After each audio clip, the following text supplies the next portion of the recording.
buenos días, hoy es lunes 1 de agosto del 2022, bienvenidos a Contacto Directo. Nuestros invitados para hoy son Arturo Torres, el director del portal Código Vidrio, el entramado de presunta corrupción a gran escala en la prefectura de Cotopaxi, y también nos acompañará Robert Friend, abogado de Raúl González, superintendente de bancos designado por el Consejo de Participación Ciudadana. Hay múltiples cuestionamientos sobre las actividades laborales previas del señor González y sobre el concurso. Lo vamos a revisar. La actualidad, los protagonistas, el análisis y la información en Contacto Directo.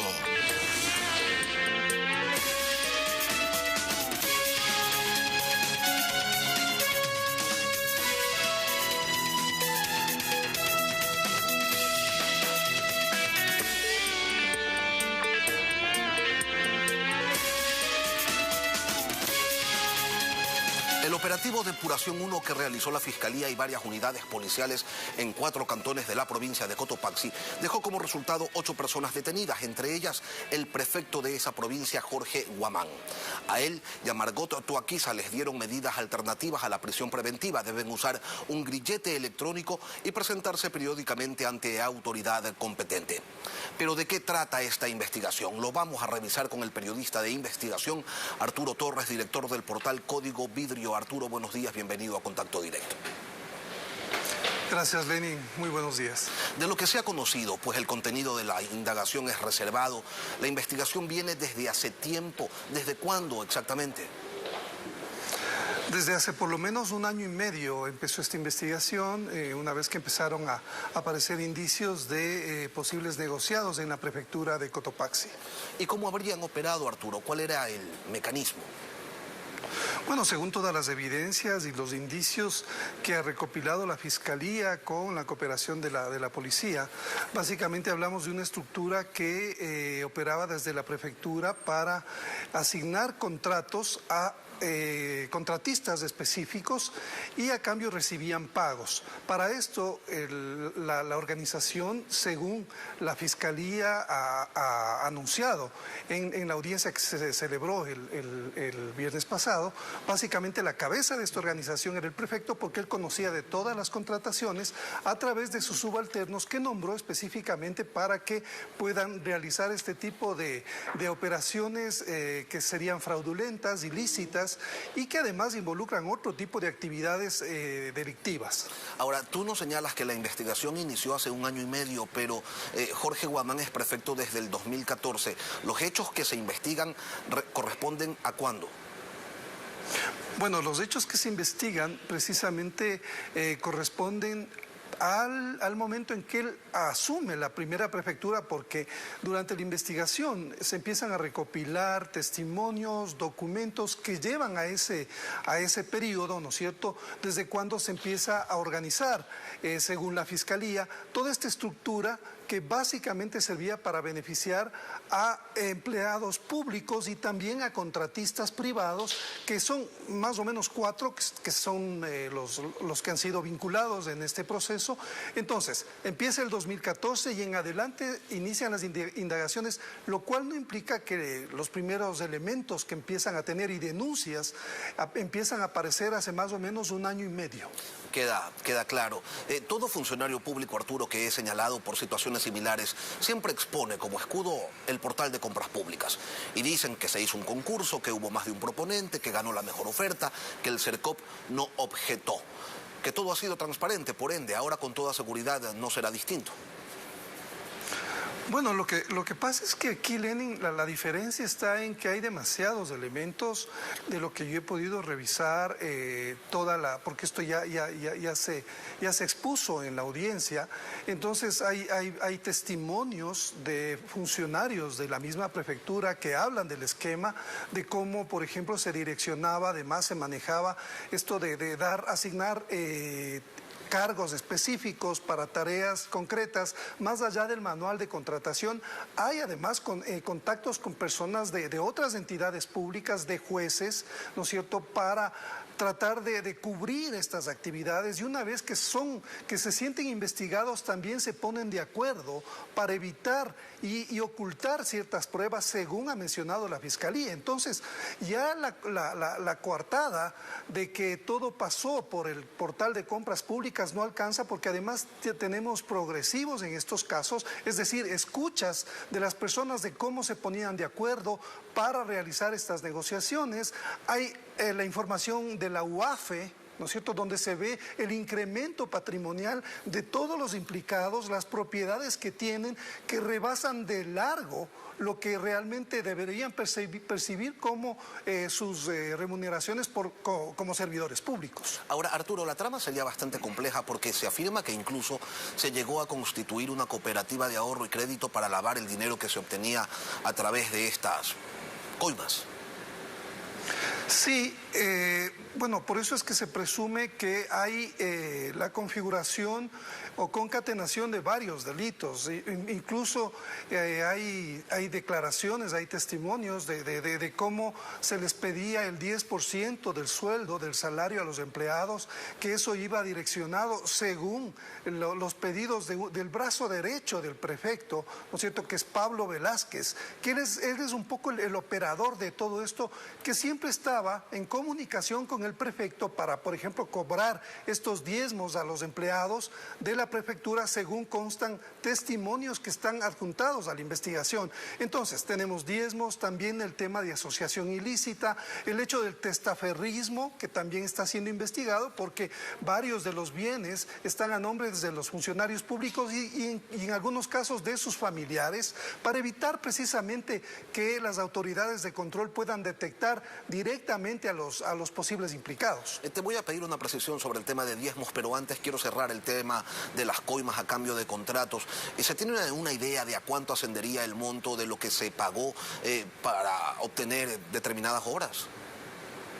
Bueno, hay los movimientos financieros, hablamos de millones de dólares, de decenas de millones de dólares en contratos, y ciertos contratistas que son los que recibieron los mayores montos y las mayores contrataciones, que tampoco sus ingresos coinciden, es decir, lo que declararon como impuesto a la renta coinciden con sus movimientos financieros y económicos. Entonces hay un cruce bastante sólido de información que nos habla tanto por el lado de los funcionarios de la prefectura como por los contratistas, que no coinciden los ingresos que reciben con sus declaraciones, por ejemplo, de tributos en el SRI.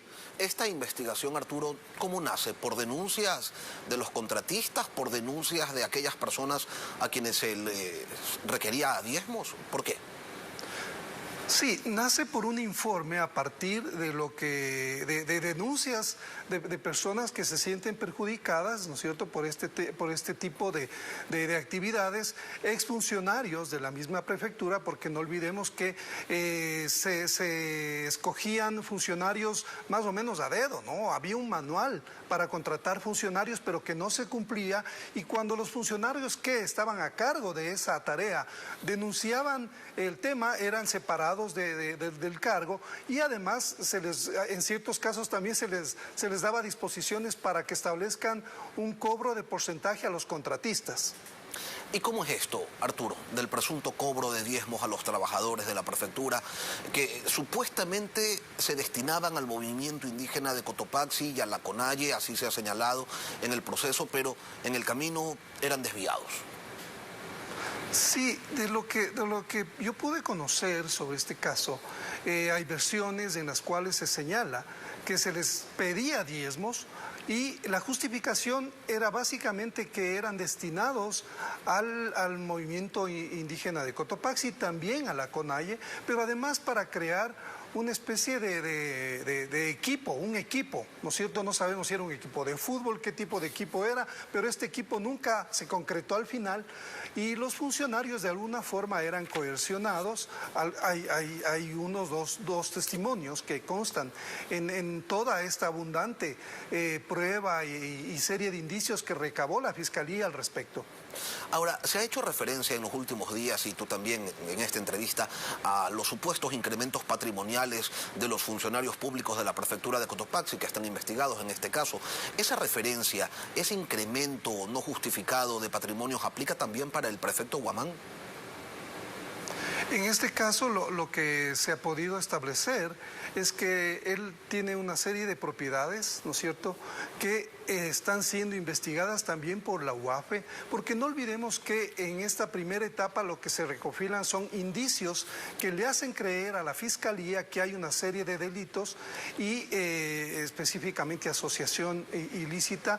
Entonces, me parece que esto nos abre un abanico de posibilidades de varios delitos, como decía hace un momento, pero la forma en que se configura la organización, todos los funcionarios que están implicados tienen discrepancias entre sus ingresos y lo que manejan en sus movimientos financieros. El mismo prefecto tiene varias reuniones con el que es el brazo derecho para tomar decisiones sobre todo este tipo de cosas. Entonces, todo eso configura para la Fiscalía, desde su teoría del caso, un delito por el que ahora se está juzgando, pero vendrían algunos más que van a irse, me imagino, investigando durante lo que viene del proceso. ¿Cuáles serían esos bienes, Arturo, adquiridos que no cuentan con un debido sustento en función de los ingresos del prefecto? Bueno, hay una embotelladora, hay también unas 2 propiedades más que están a nombre de él y además, claro, el otro esquema es que los funcionarios que reciben un promedio de $2.500 o $3.000 adquieren, por ejemplo, departamentos que pasan de los $200 o $300.000, suites en edificios caros en Quito y Guayaquil. Entonces, básicamente lo que se ve es que no concuerda nada con la realidad de un funcionario público, y eso dentro del esquema que se compara con las escuchas que se realizaron en la investigación, los testimonios, los movimientos de la UAFE, la declaración de impuestos. Todo esto te configura que evidentemente lo más probable es que se cometieron los delitos de los cuales están siendo acusados, ¿no es cierto? Eso tendrá obviamente que decantarse en el proceso, pero los elementos desde mi punto de vista son sólidos. ¿Es la prefectura de Cotopaxi el único GAD en donde se presentan este tipo de irregularidades? ¿Es la única entidad investigada o también se está desarrollando algún tipo de acción en otras alcaldías de esa provincia, Arturo? Bueno, a mí no me llamaría la atención de que estos esquemas estén siendo aplicados en otros GATS, en otros gobiernos autónomos, porque, o sea, la Contraloría está desbordada por tantos casos que tiene que investigar, y no olvidemos que las primeras auditorías se realizan casa adentro, es decir, hay auditores que trabajan en las entidades públicas y muchas veces, en algunos casos, esos auditores a veces guardan silencio, a veces son cómplices también de este caso, de estos casos. Entonces, ¿cuán confiable puede ser la investigación de una entidad que está desbordada en trabajo? Y además han habido ciertos indicios de que, bueno, para muestra 2 botones, lo que acaba de pasar, lo que pasó con el excontralor Polit y del excontralor Celi, nos hablan de que la Contraloría también ha sido contaminada, y yo no sé si es que ya es necesario entrar a una reorganización de este organismo de control, porque frente a todo lo que estamos viendo, es lo más probable que este esquema se repita en otros gobiernos autónomos del país. Bueno, y de eso se habla, ¿no?, desde hace mucho tiempo. Estamos a las puertas de unas nuevas seccionales, Arturo, y ante situaciones de este tipo, si las autoridades, como tú bien señalas, no hacen mucho o han sido cooptadas, ¿qué sí pueden, qué sí deben hacer los ciudadanos? Bueno, creo que los ciudadanos, nuestro papel es seguir denunciando, porque no olvidemos que este caso también surge de denuncias de ciudadanos, de lo que yo conozco, y mientras la ciudadanía no se involucre y no crea que esta es solamente una función del Estado, de los organismos que componen el gobierno, los gobiernos seccionales, ya vemos que no son muy confiables, que digamos, no vamos a ir más allá, Lenin. Estamos en un círculo vicioso en el cual necesitamos dar un salto, pero los ciudadanos, ciudadanas deben involucrarse para desde su campo, desde su trinchera, hacer lo que esté en sus manos para salir y tratar de romper esto que está carcomiendo al país y que se llama corrupción, que realmente se volvió sistémica y necesita tener ese tipo de abordaje tanto desde el gobierno como desde la sociedad civil. Porque no es muy justo, ¿no?, tener candidatos con grilletes. ¿Hasta cuándo? Sí, ese es el otro tema, Lenin, que me parece crucial en este momento. ¿Qué estamos exigiendo nosotros de los candidatos? O sea, si hay una corresponsabilidad cuando nosotros estamos eligiendo candidatos que no tienen perfil, que no tienen formación, que han hecho... Que lo que sí tienen es glosas, y bastantes. Lo que tienen son muchas glosas y sin embargo eso lo exponen y hay veces, o sea, se ha trastocado todo, que ahora tener un grillete significa como un trofeo, ¿no? De que están haciendo bien las cosas, porque la coartada es que son perseguidos políticos. Hay un Estado de Derecho y hay una fiscalía y hay una justicia que cumple su papel y los ciudadanos debemos cumplir. Cuando estamos deslegitimando el trabajo de la justicia y hablando de una persecución política, lo único que estamos haciendo es acabando y destrozando y agrietando el Estado de Derecho y el trabajo de las autoridades en cada uno de sus campos. Arturo Torres, director del portal Código Vidrio. Gracias, Arturo, por acompañarnos esta mañana aquí en Contacto Directo. Muchas gracias, Lenin. Un buen día. Al volver, Robert Friend, abogado de Raúl González, superintendente de bancos designado. Está en la cuerda floja su posesión. Una jueza de San Borondón delibera desde el viernes. Además, González solicitó ejercer el derecho a la réplica al presidente del Consejo de Participación, Hernán Ulloa. Ya regresamos.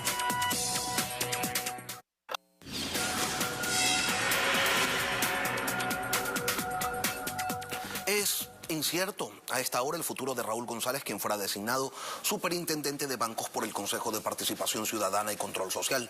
Su posesión está en suspenso luego de que la jueza Larisa Ibarra admitiera a trámite una acción de protección que fue presentada por Michelle Guerra por supuestas vulneraciones de derechos y al proceso de designación del nuevo superintendente de bancos. Esta mañana nos acompaña el abogado Roberto Friend Macías, defensor técnico de Raúl González. Buenos días, Robert. Bienvenido a Contacto Directo. Buenos días, Lenin. Buenos días al país, a la ciudadanía que hoy nos ve en esta transmisión, y gracias por el espacio para poder absolver ciertas dudas y consultas respecto a este tema. El señor Raúl González ha solicitado ejercer su derecho a la réplica ante expresiones emitidas por el titular del Consejo de Participación Ciudadana, Hernán Ulloa. Escuchemos qué fue lo que dijo. Si bien es cierto, usted habla de que se abrió una prueba supletorio para que el postulante de la superintendencia de bancos pueda nuevamente explicar su plan de trabajo, recuerde que dentro de ese pleno yo me opuse, porque era una fase que había precluido. Lastimosamente, esta persona que ha sido designada pasó con perfil bajo durante todo el procedimiento. No plantearon una sola impugnación en contra del postulante. Y luego de que él apareciera como el favorito para ser designado como superintendente de bancos, ahí se generan alertas que fueron revisadas por el suscrito presidente, y mi actividad moral y profesional ante el Pleno del Consejo de Participación y ante el país fue exponerla de forma motivada y con una votación en contra. Robert, lo escuchamos. Adelante con su réplica. Bien, estimado Lenin. Parte de lo que afirma el doctor Hernán Ulloa es correcto, ¿no? Porque el ingeniero Raúl González Carrión no recibió ninguna impugnación ciudadana durante todo el proceso. Dentro del informe de calificación de la comisión respectiva que manejó este proceso, tampoco tuvo ningún tipo de impedimento ni inhabilidad. Y como lo dice el doctor Hernán Ulloa, Raúl González Carrión llega a exponer su plan de trabajo y saltan supuestas alertas. Alertas que hay que desmentir el día de hoy para que la ciudadanía sepa que este profesional joven no tiene ningún tipo de impedimento ni inhabilidad para poder ejercer el cargo. ¿González era o es liquidador del Banco Territorial y de la Asociación Mutualista de Ahorro y Crédito para la Vivienda de Guayaquil? Sí, era liquidador, y aquí hay que hacer una aclaración particular. Este Banco Territorial y este mutualista vienen en procesos liquidatorios hace años. El Banco Territorial desde el 2013 y este mutualista desde 1993. Son órganos que se encuentran en pasivo, no es una banca activa. Son órganos que se encuentran en procesos de conclusión de su liquidación, es decir, en su momento el ingeniero Raúl González Carrión lo que tenía que hacer es vender todos los bienes para pagar todos los pasivos. ¿Desde cuándo él dejó de ser liquidador de estas dos entidades? Inmediatamente cuando ya se pudieron confirmar sus derechos en el momento de la resolución administrativa emitida por parte del Pleno del Consejo de Participación Y se lo Ciudadana. pregunto porque se ha señalado que en el caso de la mutualista la renuncia aún no ha sido aceptada, como tampoco han sido revisados los respectivos informes sobre las actividades Que la fueron renuncia desarrolladas. no haya sido aceptada, que eso es una situación muy particular de la entidad y del órgano de control. Él presentó su renuncia como corresponde y él no tiene ningún tipo de inhabilidad. Es más... ¿Y los informes ya fueron aceptados? Yo necesito... ¿O le va a que usted- tocar, o le tocaría a él como Permítame un superintendente? minuto. No, Robert, es que esto es importante. Esto es yo muy no puedo continuar y usted Robert, no me puede seguir interrumpiendo. ¿Por qué?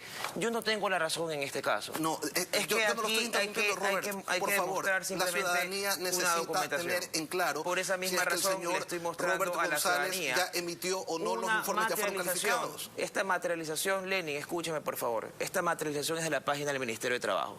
Y la página del Ministerio de Trabajo dice que el señor no tiene impedimento. Clarísimo. Cualquier cosa que se quiera decir al respecto no tiene sentido. No tiene ni pie ni cabeza. Aquí a Raúl González lo van a querer difamar, van a decir que es correísta, van a decir que prácticamente es la reencarnación de Alex Saab, van a decir que tiene conflicto de intereses. El señor no tiene ninguna tacha, llegó a un concurso legítimo hasta el final, en buena lid.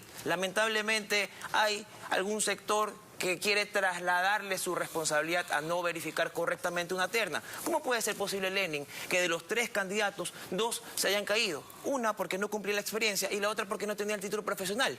¿Quién hizo la terna? ¿Quién revisó los papeles? Y ahora... La misma persona que lo puso al señor González en la terna. Entonces, ¿de qué estamos hablando? Ahora, le voy a solicitar que me responda. ¿Ya fueron revisados los informes, ya fueron calificados los informes que el señor González debe haber emitido al terminar su trabajo como liquidador por la superintendencia de bancos? Eso entiendo yo que tiene que estar en proceso de presentación. Es decir, todavía no han sido aceptados. Todavía no se ha terminado con ese proceso. Lenin. ¿Y por qué es importante? ¿Por qué es importante? Y usted lo sabe, Robert. Porque si no han sido revisados todavía, a González, desde su rol, si es que llega a ser posesionado como superintendente de bancos, le tocaría revisar y calificar su propio trabajo. Y eso sería un conflicto de intereses. Yo creo que ahí hay una imprecisión, estimado A Lenin. ver, coménteme. La superintendencia de bancos es un órgano autónomo, técnico, administrativo de supervisión, que tiene sus áreas encargadas y sus direcciones encargadas. Cada director respecto de su área es responsable de los informes que revisa. Ahí no entra ni siquiera la firma del superintendente de banco. Y usted tiene que reconocer también una situación importante. El día de hoy, el ingeniero Raúl González Carrión ya tiene derechos individuales adquiridos y reconocidos. Es una situación consolidada. A él no se le puede imputar en este momento que no se hayan revisado, si fuese así el caso, los informes que le haya presentado. Así, eso es responsabilidad del Consejo de Participación Ciudadana. Eso es responsabilidad en este momento de la superintendencia de bancos, a través de su superintendenta encargada, pues, ¿no? Dígame una cosa, ¿por qué Raúl González no está aquí? En principio, para que le cuente a la ciudadanía qué va a hacer al frente de la superintendencia de bancos, si es que llegara a posesionarse. Luego, pues, para que explique sobre estas observaciones que se han expuesto públicamente y que usted en parte lo está realizando. Pero también para que nos diga su criterio sobre la acción de protección que ahora impide que sea posesionado en el cargo. El señor González no quiere, no puede, no lo dejan. ¿Qué es lo que pasa? ¿Por qué calla? ¿Y cómo Perfecto. pretende vigilar, auditar, intervenir, Perfecto, controlar, perfecto. supervisar Es una las actividades pregunta- financieras de un es una país pregunta si ni siquiera importantísima. puede atender una Es entrevista? una pregunta importantísima y se la voy a responder con una sola palabra. Él se encuentra indignado. Lo han tachado, se han ido contra su honra, contra su moral, lo han difamado. Y él para eso tiene un equipo técnico de especialistas, en este caso mi persona que lo defiende técnicamente y lo asesora. Él ha mandado un comunicado también a la prensa, que creo yo que usted también ha podido leerlo. Y en ese sentido yo me encuentro aquí para poder manifestar todo lo que él no puede decir. Ya cada Raúl vez que se González- indigne, manda al equipo técnico, Raúl, entonces. no, perdóneme, así no es. Estas cuestiones no funcionan así. Usted tiene que entender que las personas tienen honra. Usted tiene que entender que el ingeniero Raúl González Carrión tiene también derechos de participación ciudadana que lamentablemente se quieren vulnerar a través de garantías Y jurisdiccionales. claro que tiene honra. Así Lo que me es llama la sencillo. atención, Robert, es que él no venga personalmente a defender su honra, si es que la considera vulnerada, y tenga que mandar a terceros. Él va a ejercer las acciones legales correspondientes, inclusive contra los medios de comunicación que lo difaman. Y es más, lo sorprendente aquí ni siquiera es eso, que él venga o no venga. Lo sorprendente es que lo que está pasando dentro de la justicia ecuatoriana. Existen 2 acciones de protección idénticas, gemelas, con los mismos errores, con las mismas faltas de ortografía y las mismas citas. Una presentada por el señor César Cabezas Cabrera el 25 de julio del 2022 a las 11 de la mañana y la otra presentada al día siguiente por la señorita Michelle Guerra de Andrés a las 18:37. Desisten de la primera y se quedan con la segunda. ¿Sabe cuál es el problema y qué es lo que nos preocupa? Que aquí hay un abuso del derecho notorio de medidas cautelares y nos preocupa mucho más que esta causa haya recaído donde la jueza Larissa Ibarra, que fue la misma jueza que le dio la razón al doctor Hernán Ulloa en el momento de esta disputa por la presidencia del Consejo de Participación Ciudadana. Eso sí es lo que hay que investigar. Ella tuvo que haberse excusado y se lo manifestó en ese momento en la audiencia. Las partes procesales presentaron una recusación. Yo en lo personal le pedí por favor que suspenda y que se excuse porque había un presunto cometimiento de un delito de fraude procesal, de asociación ilícita y también, quién sabe, de paralización de servicios públicos, porque obstaculizar a través de una medida cautelar la posesión de Raúl González en la Asamblea también es un delito. Fraude procesal en una acción de protección. Eso van a decir muchos constitucionalistas que quieren apoyar esta tesis de que Raúl González no tenga que ser superintendente de bancos. Así de sencillo. Bueno, eso lo van a decir muchos abogados, no en función de lo que dice la norma. Es más, ni usted ni yo somos las autoridades competentes para poder investigar este cóctel de delitos, como lo llamo yo. Aquí el señor presidente de la Judicatura, doctor Fausto Murillo Fierro, y la doctora Diana Salazar, fiscal general de la Nación, tienen ustedes la obligación de investigar. Y en el caso que se encuentren responsables por este sorteo irregular porque han tratado de hacerlo de esta manera, tienen que sancionar, así de sencillo. Eso es lo que tenemos que estar hablando el día de hoy. ¿Y lo han denunciado ya? Nosotros vamos a ejercer las acciones legales todavía no lo hacen. Ok, ahora, ¿sí? Se habla de politización en estos hechos. ¿Cómo se explica la presencia de los legisladores Ferdinand Álvarez del correísmo, Luis Almeida, social cristiano, en la audiencia que se desarrolló el último Correcto. viernes? Eso es algo totalmente legítimo, Lenin. El día de esa audiencia habían más de 35 personas, entre los abogados de los consejeros, los propios consejeros. Me hubiese encantado que hubieran estado los asambleístas del oficialismo para que se den cuenta de las violaciones que está sufriendo en este momento Raúl González Carrión. En la entrevista desarrollada con Hernán Ulloa, él también señaló lo siguiente. Escuchemos. El postulante que asume la responsabilidad de hacer una declaración juramentada también sabe perfectamente que una falsedad ideológica de esa declaración puede acarrear problemas penales, directamente, concretamente en el caso de perjurio. Lo que ha manifestado el postulante en este caso en torno a mi denuncia es que él no tendría ningún tipo de contratación en estado vigente con el Estado. Sin embargo, en la página oficial del CERCOP, el momento en vivo que solicité al equipo de asesoría jurídica, me aparecía como que se encontraba su compañía, en la que dirige y gerencia, como estado activo.